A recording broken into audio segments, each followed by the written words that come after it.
What species do you think are being affected most by overfishing? Homo sapiens.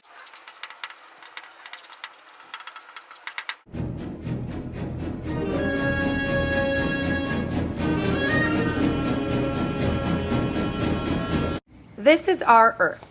29% land, 71% water.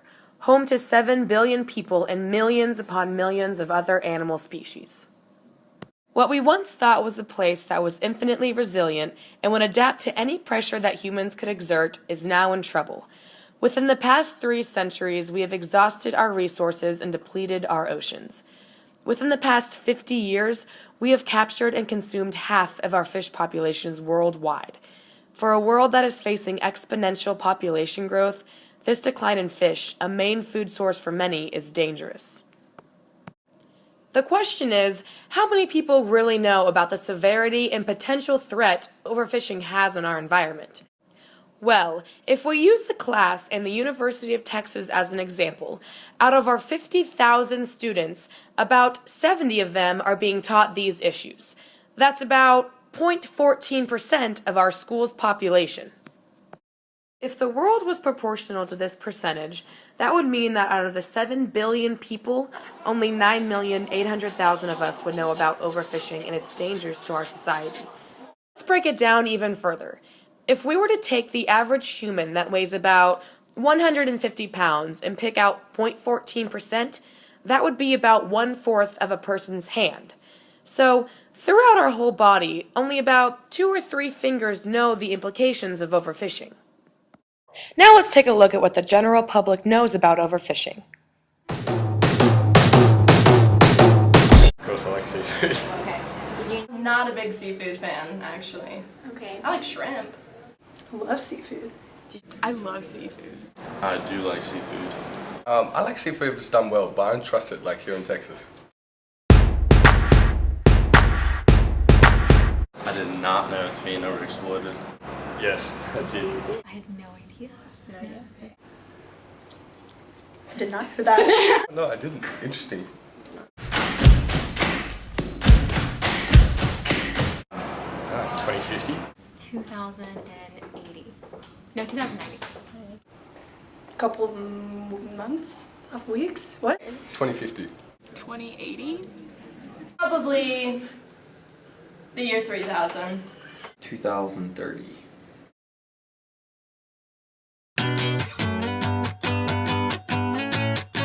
Only buy like fair trade fish. I don't know. Stop eating seafood.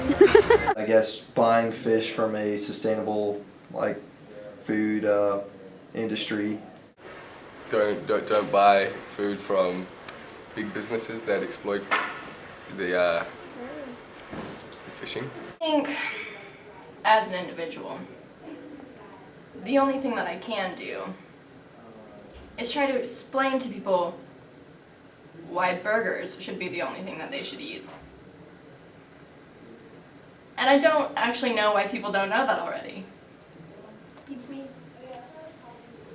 Next question.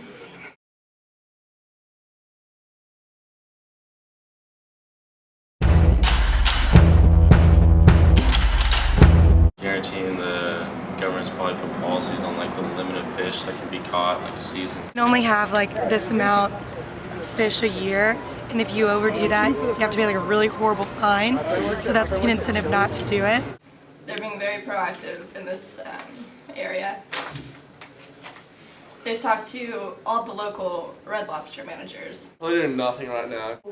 No more shark soup. Right? That's it. I have no idea. I wouldn't think they care. I know nothing about this issue. Didn't even know it was an issue.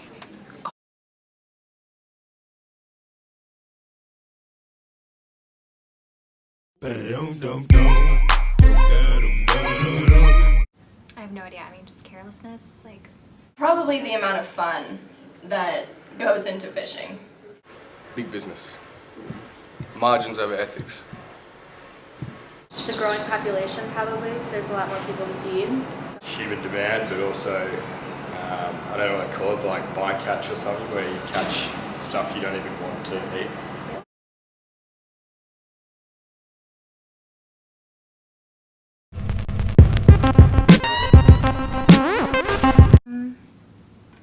I mean, would the shark be one of them? Atlantic cod and bluefin tuna. And whales. Bluefin tuna, grouper, cod.